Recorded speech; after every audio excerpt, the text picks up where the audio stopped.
Welcome to Solvetic, your channel to always learn technology easily. Below in the description, you will find useful links we used in this video.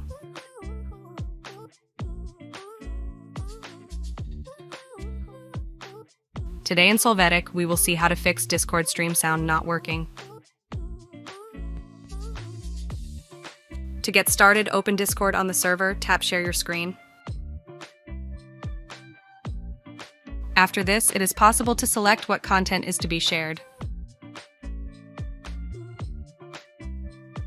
After that, click on User Settings. Now in the Voice and Video section, you are going to go to Screen Share.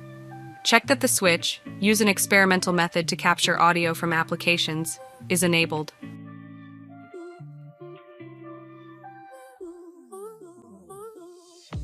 Hey, remember to subscribe Solvetic channel.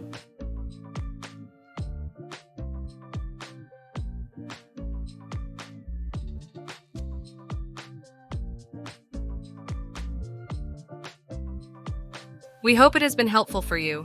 Here are links to watch more videos of your interest and subscribe to the Solvetic channel. Thank you.